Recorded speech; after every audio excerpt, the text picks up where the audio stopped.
Hello students, welcome back to our YouTube channel S P academy.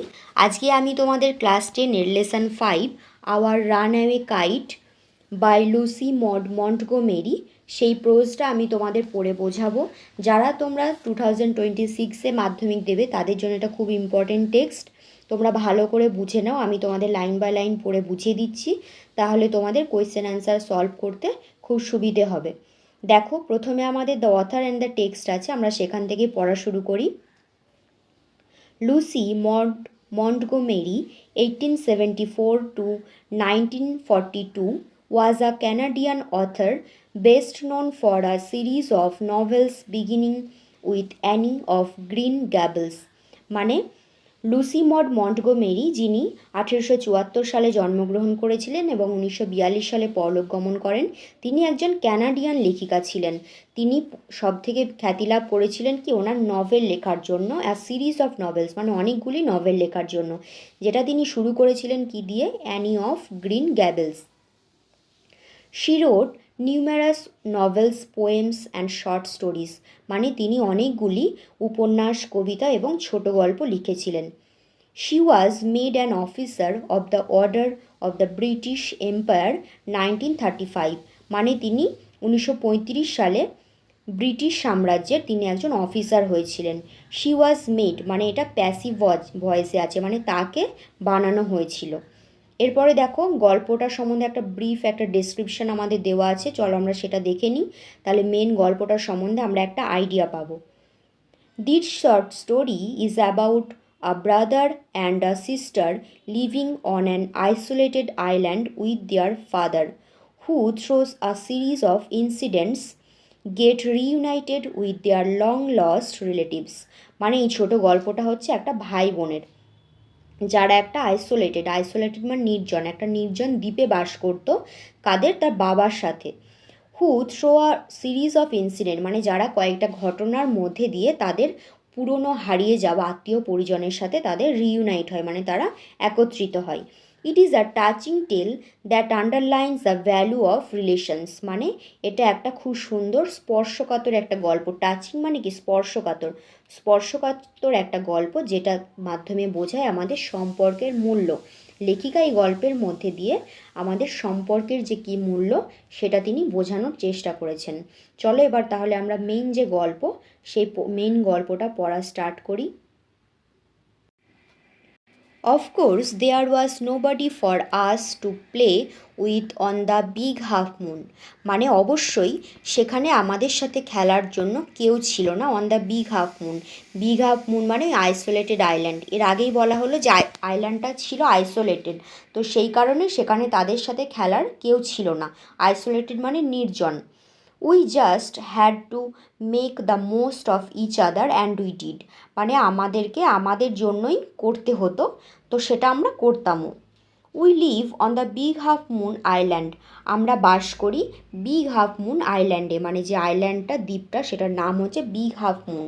We are father and Claude and I and aunt Esther and Mimi and Dick. এখানে we মানে এই যে বলেছে আগের লাইনে we live on the big half moon island, তো we মানে কে কে এখানে সেটা বুঝিয়েছে। উই মানে হচ্ছে বাবা, ক্লড এবং আমি, এবং আন্ট এস্থার এবং মিমি এবং ডিক।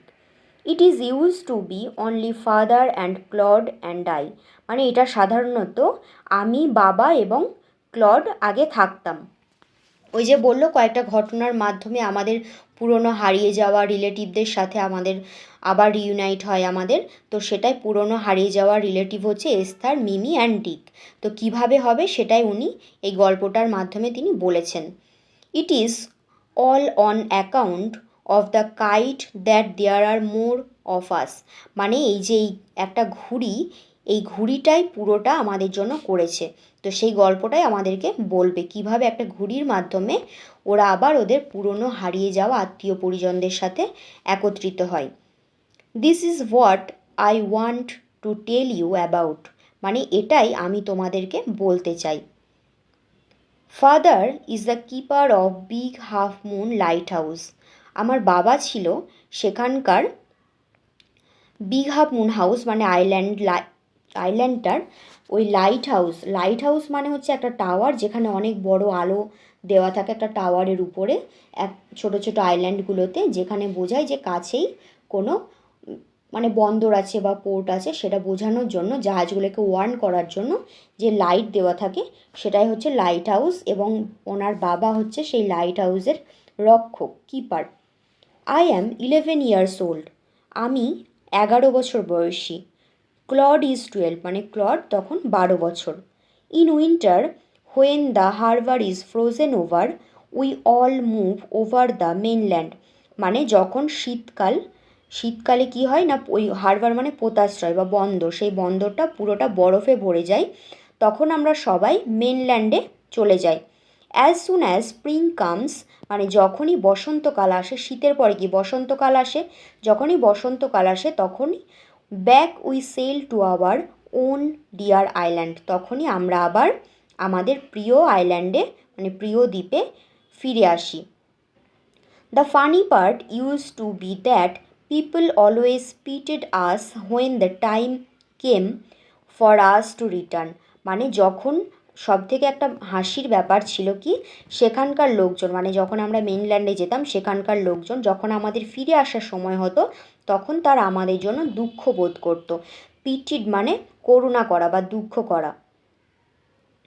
দে said we must be so lonesome over there, মানে তারা বলতো আমরা অবশ্যই সেখানে খুব একা বোধ করি। একা, লোনসাম মানে কি অ্যালোন বা লোনলি ফিল করা।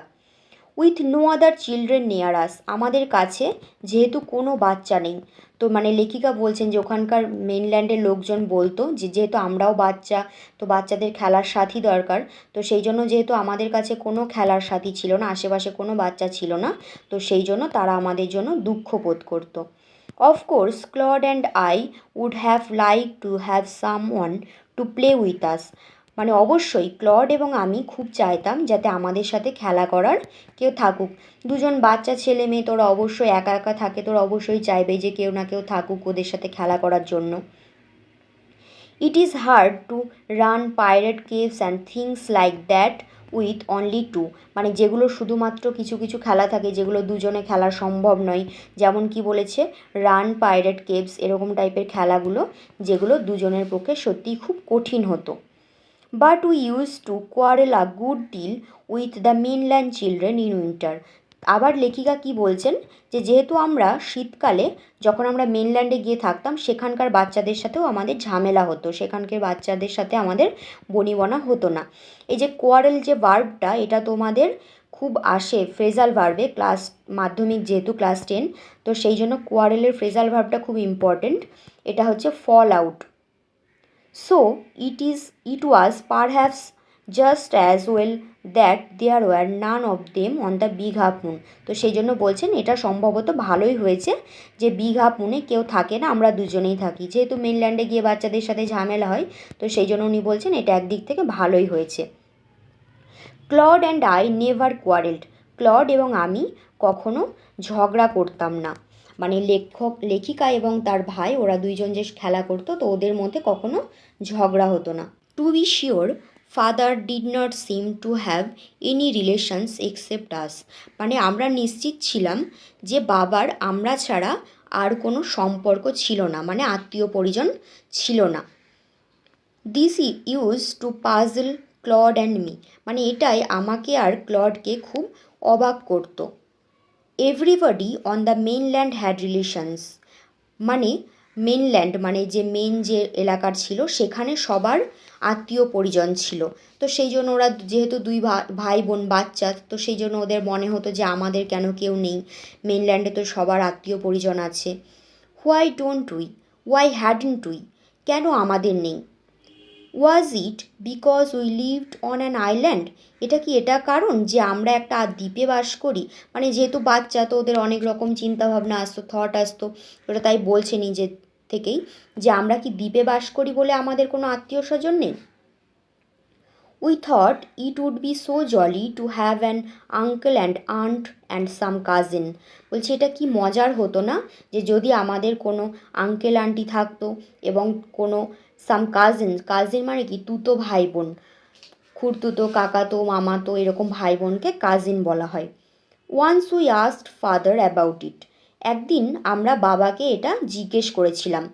But he looked so sorrowful that we wished we hadn't. তারপরে বাবা আমাদের দিকে এমন দুঃখিতভাবে তাকিয়েছিলেন যে আমরা ভেবেছিলাম না জিজ্ঞেস করলে ভালো হতো। He said it was all his fault. তিনি বলেছিলেন এটা সবটাই তার দোষ।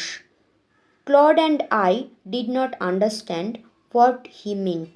মানে ক্লড এবং আমি বুঝতে পারিনি যে তিনি কি বলতে চাইছেন। মানে ওনার বাবা বলেছিলেন যে এটা সবটাই তার দোষ। তো এই কথার মাধ্যমে বাচ্চা ছেলে মেয়ে দুটো বুঝতে পারেনি যে বাবা কেন এই কথাটা বললেন, কেন সম্পূর্ণ তার দোষ যে আমাদের কোনো আত্মীয় পরিজন নেই। এখানে দেখো আন্ডারস্ট্যান্ড ভার্বটা যেটা আছে, সেই আন্ডারস্ট্যান্ড ভার্বটারও ফ্রেজাল ভার্ব খুব ইম্পর্টেন্ট তোমাদের এক্সামের জন্য। আন্ডারস্ট্যান্ডের ফ্রেজাল ভার্ব হচ্ছে মেক আউট, এটা তোমরা মনে রেখো। এটাও খুব আসে, কোয়ারেল আন্ডারস্ট্যান্ড দুটোই মাধ্যমিকের জন্য ইম্পর্টেন্ট ফ্রেজাল ভার্ব হিসেবে। চলো আজকে তাহলে ইউনিট 1টা পড়াটা কমপ্লিট হলো। তোমরা সবাই টেক্সট থেকে তোমাদের বই থেকে পড়ে নিও একবার ভালো করে, তাহলে আরও ভালো বুঝতে পারবে। কোথাও কোনো প্রবলেম হলে আমাকে কমেন্টে জানিও, আমি তোমাদের সেই ডাউটগুলো ক্লিয়ার করে দেব। Thank you for watching. Next ভিডিওর জন্য তোমরা সাবস্ক্রাইব করে রাখো এবং তোমরা তোমাদের বন্ধুদের সাথে শেয়ার করো ভিডিওটি।